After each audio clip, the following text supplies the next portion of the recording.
Bonjour, mon nom est Christian Drapeau, directeur des recherches pour l'entreprise STEMtech. L'histoire de STEMtech a démarré il y a environ une quinzaine d'années, quand j'ai commencé à travailler, à faire des recherches scientifiques sur une plante aquatique qui se nomme Aphanizomenon floss aqua, en abrévé APHA. À l'époque, le point de départ était de faire une révision des différents témoignages et de l'expérience de différentes personnes. On avait à l'époque quelques centaines, voire quelques milliers de témoignages.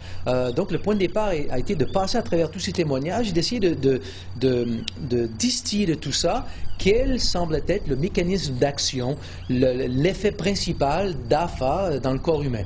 On a pu identifier des effets au niveau de l'inflammation, au niveau du système immunitaire, au niveau d'une espèce d'énergie mentale, clarté mentale. On a pu vraiment identifier des composés qui appuyaient ces différents aspects de la santé, mais on avait quand même une grande variété de bienfaits qu'on ne pouvait pas expliquer sur la base de ces connaissances. Par exemple, on avait des personnes qui rapportaient des bienfaits sur le fonctionnement du foie, du pancréas, du cœur, du cerveau, la vision, la peau, les articulations.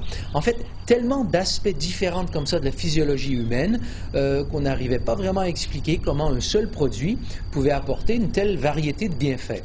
Donc, durant plusieurs années, ça a été un peu un mystère scientifique qu'on n'arrivait pas à identifier, jusqu'au jour où on a découvert, en fait, la communauté scientifique a découvert que les cellules souches de la moelle osseuse pouvaient se transformer en différents types de cellules du corps humain. C'est une découverte importante parce que jusqu'à très récemment, en fait, c'est ce qui s'enseigne encore dans plusieurs universités, le rôle des cellules souches de la moelle osseuse est strictement de se transformer en cellules du sang. Donc de former les globules rouges, globules blancs et les plaquettes sanguines, essentiellement.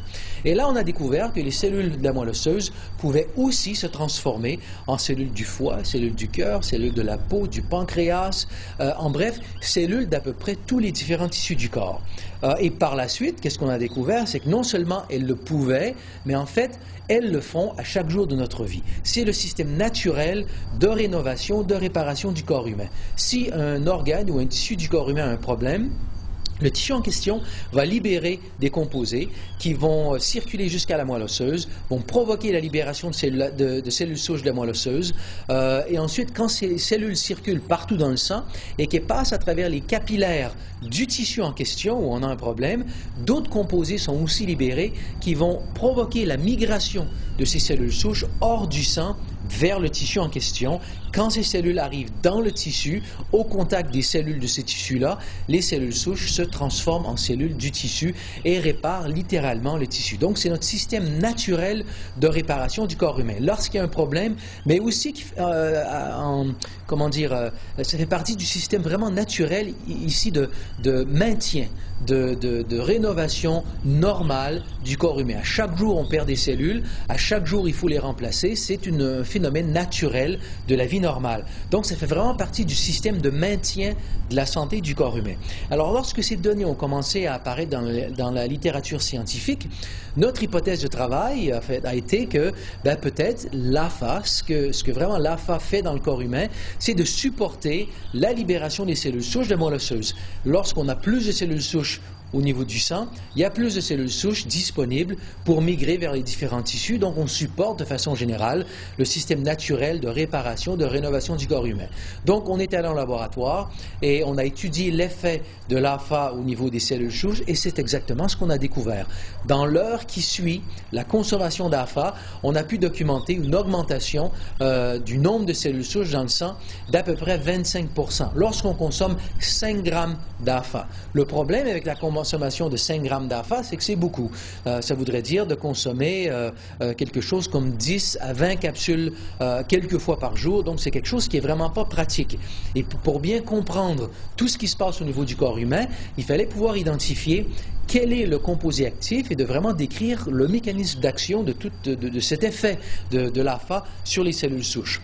Donc, on a identifié le composé actif, on a décrit tout ça, ça a été publié dans la littérature scientifique, et sur la base de l'identification du composé actif, on a pu développer un concentré d'APHA qui s'appelle donc le STEMenhance, qui est un composé un concentré d'à peu près 5 pour 1, qui concentre les composés connus d'AFA qui ont des effets comme ça sur la santé. La phycocyanine, qui est bien connue pour ses effets anti-inflammatoires. Le PEA, phényléthylamine, bien connu sur ses effets sur la clarté mentale, sur l'habilité à se concentrer, sur l'humeur en général. Et puis, un polysaccharide qui a un effet sur le système immunitaire. Et finalement, ce composé aussi, qui est un bloqueur de la L-sélectine, qui est le composé ayant un effet sur la libération des cellules souches. Donc, le Stem Enhance est un concentré de ces différents composés, mais principalement développé pour supporter la libération des cellules souches de la moelle osseuse. Donc, la consommation de 1 g de Stem Enhance, 2 capsules, provoque la libération des cellules souches de la moelle osseuse et nous amène comme ça une augmentation de 25% qui correspond à 3 à 4 millions de cellules souches nouvelles en circulation dans le sang qui peuvent migrer comme ça vers n'importe quel tissu du corps qui est en besoin de rénovation, de réparation. Et quand on comprend que la perte cellulaire, c'est un processus normal de la vie. On peut estimer, par exemple, je prends simplement un exemple, le foie. Le foie va, si on étudie le fonctionnement du foie ou le taux de renouvellement du foie, on peut dire qu'on a un nouveau foie à peu près tous les 4 à 5 ans. Si on considère le nombre de cellules nouvelles au niveau du foie, on peut extrapoler qu'après 5 ans, on a eu comme ça un renouvellement total au niveau du volume du foie après environ 5 ans.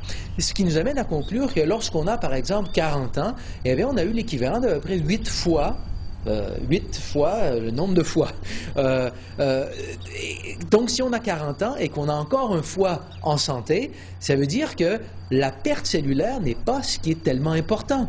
C'est notre habilité à réparer, à renouveler d'une façon tout à fait naturelle le foie qui est important. Si on développe par exemple un diabète, ce n'est pas la perte des cellules du pancréas qui est le problème, parce que le pancréas se renouvelle aussi tous les 3 à 5 ans. Donc, à une quarantaine d'années, on a déjà eu comme ça 6, 7, 8 pancréas dans sa vie. Donc, perdre des cellules n'est pas l'élément crucial. L'élément crucial, c'est si notre habilité à reconstituer le pancréas diminue avec le temps, il y a un basculement de cette balance, si je peux dire, de cet équilibre au niveau du corps, et là, certains problèmes peuvent se développer. Donc, d'une façon tout à fait générale, quand on comprend que le rôle des cellules souches, c'est de réparer de façon tout à fait naturelle, quotidiennement, les différents tissus et organes du corps humain, eh bien, supporter comme ça le rôle naturel des cellules souches au quotidien, tout au long de sa vie, devient une stratégie vraiment exceptionnelle afin de maintenir la santé pour toute notre vie. Donc, c'est là l'élément principal du Stem Enhance, c'est de maintenir, de supporter le système naturel de rénovation du corps humain à chaque jour de sa vie.